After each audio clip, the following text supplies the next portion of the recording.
Hello students, मेरा नाम है आशीष कपूर और हमारे चैनल का नाम है फिजिक्स बाय आशीष कपूर। क्लास 12th के सभी टॉपिक्स, ऑलमोस्ट सभी टॉपिक्स आप हमारे चैनल पे कवर कर सकते हैं। और आज का टॉपिक है magnetic dipole and magnetic dipole moment. तो मैग्नेटिक डायपोल क्या होता है, नाम से ही पता चल रहा है। मैग्नेटिक डायपोल, डाई का मतलब डबल, पोल यानी कि कोई भी ऐसी चीज़ जिसमें मैग्नेट के दो पोल्स हों, नॉर्थ एंड साउथ, उसी को हम क्या बोलते हैं, मैग्नेटिक डायपोल बोलते हैं। तो ये बार मैग्नेटिक डायपोल है। बिल्कुल ये उसी तरीके से होता है जैसे कि इलेक्ट्रिक डायपोल होता है। इलेक्ट्रिक डायपोल में क्या होता है, आपके दो चार्ज होते हैं, -q एंड +q, उनके बीच की छोटी सी डिस्टेंस होती है 2l, तो इसे हम बोलते हैं इलेक्ट्रिक डायपोल। ये फर्स्ट चैप्टर में आपने पढ़ा होगा।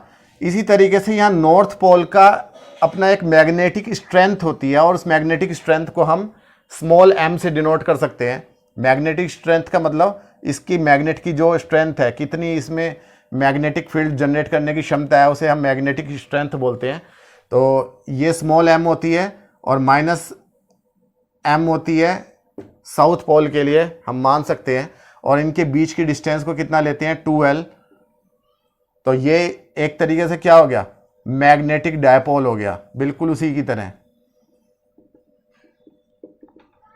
तो जिस तरीके से इलेक्ट्रिक डायपोल का इलेक्ट्रिक डायपोल मोमेंट होता है, डायपोल मोमेंट को हम P से डिनोट करते हैं इलेक्ट्रिक डायपोल के लिए, और वो होता है Q × 2l। One charge multiply दोनों चार्ज के बीच की डिस्टेंस, और ये एक वेक्टर क्वांटिटी होती है। वेक्टर P = होता है 2ql from -q to +q। इसकी डायरेक्शन नेगेटिव से पॉजिटिव चार्ज की तरफ होती है।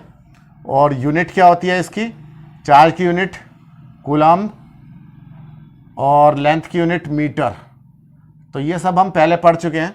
इसी तरीके से मैग्नेटिक डायपोल का अपना एक मैग्नेटिक डायपोल मोमेंट होता है जिसे हम m से डिनोट करते हैं। ये भी एक वेक्टर क्वांटिटी है और इसका फॉर्मूला बिल्कुल इसी तरीके से निकालेंगे जैसे वहाँ चार्ज आता है, यहाँ पे मैग्नेटिक पोल की स्ट्रेंथ आती है। ये पोल स्ट्रेंथ बोलते हैं, स्मॉल m, पोल स्ट्रेंथ।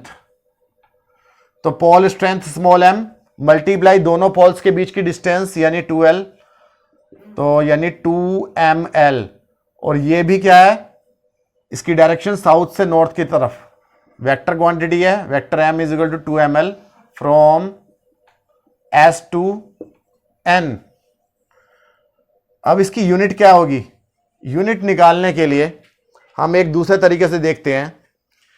अगर आपके पास में करंट कैरिंग लूप है तो वो भी एक मैग्नेटिक डायपोल की तरह बिहेव करता है। अगर इसमें करंट कैरिंग लूप में I करंट फ्लो कर रहा है और ये क्लॉकवाइज दिखाई दे रहा है, जिस तरफ से हम देख रहे हैं उधर से क्लॉकवाइज दिखाई दे रहा है, तो यहां पर कौन सा पोल जनरेट होगा, साउथ पोल की तरह बिहेव करेगा। ये ऐसे बिहेव करेगी करंट कैरिंग लूप जैसे कि इसका अपना एक मैग्नेटिक फील्ड है, ये बार मैग्नेट की तरह बिहेव करेगी। और इधर की तरफ, जिस तरफ से क्लॉकवाइज करंट दिखाई दे रहा है, उधर साउथ पोल होगा। इसी करंट कैरिंग लूप को अगर हम दूसरी तरफ से देखेंगे तो एंटी क्लॉकवाइज करंट फ्लो करेगा और उस तरफ से इसमें नॉर्थ पोल जनरेट होता हुआ महसूस होगा। तो करंट कैरिंग लूप भी एक मैग्नेटिक डायपोल होती है बिकॉज इसके अंदर दो पोल्स होते हैं, नॉर्थ एंड साउथ। अगर इस करंट कैरिंग लूप में n नंबर ऑफ टर्न्स हैं, बार बार करंट को हमने घुमा रखा है, n बार घुमा रखा है कोयल के अंदर, n नंबर ऑफ टर्न्स हैं और हर टर्न में I करंट फ्लो कर रहा है, और हर एक टर्न का एरिया कितना है, कैपिटल A। तो इसका जो मैग्नेटिक डायपोल मोमेंट होता है उसका फॉर्मूला होता है m = NIA, जहां n क्या है, number of turns, I current, और A क्या है, एरिया, प्लेन का एरिया, कॉइल के इस प्लेन का। तो इसकी यूनिट क्या बैठ जाएगी डायपोल मोमेंट की, यहां से आप देखेंगे नंबर ऑफ टर्न्स की तो कोई यूनिट नहीं आएगी, करंट की यूनिट एम्पियर और एरिया की यूनिट मीटर स्क्वायर। तो मैग्नेटिक डायपोल मोमेंट की यूनिट होती है एम्पियर मीटर स्क्वायर। इसकी डायमेंशन अगर हम चाहें तो डायमेंशन हो जाएगी A L square, because metre यानी कि लेंथ को आप एल से डिनोट करते हैं डायमेंशन में। तो ये हो गया आपका मैग्नेटिक डायपोल, चाहे वो कोई बार मैग्नेट हो या कोई मैग्नेटिक निडल हो या कोई करंट कैरिंग लूप हो या सोलेनोइड हो, तो वो भी क्या होती है, एक मैग्नेटिक डायपोल होती है, क्योंकि उसके 2 पोल्स होते हैं। और फॉर्मूलाज इनके उसी तरीके के होते हैं जैसे इलेक्ट्रिक डायपोल के होते हैं। जैसे इलेक्ट्रिक डायपोल का इलेक्ट्रिक डायपोल मोमेंट होता है -q से +q की तरफ, इसका डायपोल मोमेंट होता है साउथ टू नॉर्थ। अगर हमारे पास में एक कॉइल है, सपोज यहाँ पर एक करंट कैरिंग कॉइल है, करंट आपकी तरफ यूं फ्लो कर रहा है, तो जिस डायरेक्शन में करंट फ्लो कर रहा है उस डायरेक्शन में आप फिंगर रखेंगे, तो जो थंब की डायरेक्शन होगी वो उसके मैग्नेटिक डायपोल मोमेंट की डायरेक्शन होगी। अगर करंट ऐसे फ्लो कर रहा है तो मैग्नेटिक डायपोल मोमेंट इधर, और अगर करंट ऐसे फ्लो कर रहा है तो मैग्नेटिक डायपोल मोमेंट इधर। तो राइट हैंड थंब रूल से हम मैग्नेटिक डायपोल मोमेंट की डायरेक्शन को निकाल सकते हैं। मैग्नेटिक डायपोल और इलेक्ट्रिक डायपोल में एक डिफरेंस भी है कि मैग्नेटिक डायपोल के दोनों पोल्स को हम सेपरेट नहीं कर सकते, हम नॉर्थ को साउथ से सेपरेट नहीं कर सकते, क्योंकि अगर हम इसे ब्रेक भी कर देंगे तो नॉर्थ के सामने साउथ जनरेट हो जाएगा और साउथ के सामने अपने आप नॉर्थ जनरेट हो जाएगा, ये 2 मैग्नेट्स बन जाएंगी। लेकिन हम इलेक्ट्रिक डायपोल के दोनों पोल्स को हम अलग कर सकते हैं, +q चार्ज को हम सेपरेट कर सकते हैं, -q चार्ज को सेपरेट कर सकते हैं। तो इसका मतलब मैग्नेटिक मोनोपोल एग्जिस्ट नहीं करता है, जबकि इलेक्ट्रिक मोनोपोल एग्जिस्ट करता है। तो ये एक डिफरेंस है। तो इलेक्ट्रिक डायपोल और मैग्नेटिक डायपोल की सिमिलैरिटीज़ को हम यहाँ देख सकते हैं। एक्सियल पोजीशन में अगर आपका इलेक्ट्रिक डायपोल है -q +q चार्ज और उसकी एक्सिस पे हमें इलेक्ट्रिक फील्ड देखना है, तो इलेक्ट्रिक फील्ड का फॉर्मूला होता है 1/4πε0 2p/r³। ये हम पहले डेरिवेशन कर चुके हैं लास्ट चैप्टर में।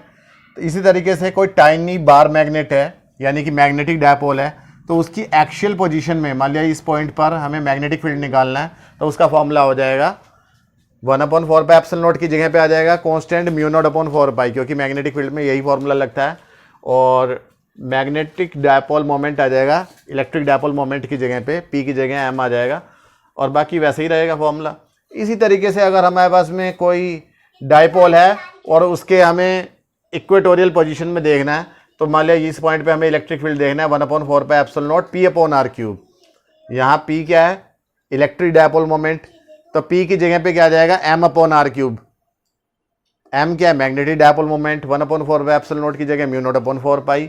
तो ये हमारा इक्वेटोरियल पोजीशन में magnetic field due to magnetic dipole, ये फॉर्मूला डेवलप हो जाएगा। अगर हमें ये लर्न है तो हम ये निकाल सकते हैं।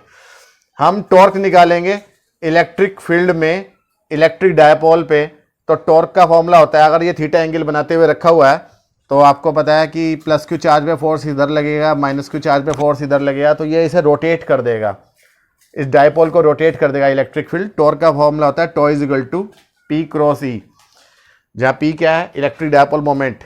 इसी तरीके से मैग्नेटिक डायपोल पर जो टॉर्क का फॉर्मूला लगता है वो लगता है τ = m×b, जहाँ m क्या है, मैग्नेटिक डायपोल मोमेंट, और b क्या है, मैग्नेटिक फील्ड, यहाँ e क्या होता है, इलेक्ट्रिक फील्ड। तो दोनों को हम कंपेयर कर सकते हैं। उम्मीद है आपको समझ में आया होगा। तो थैंक यू।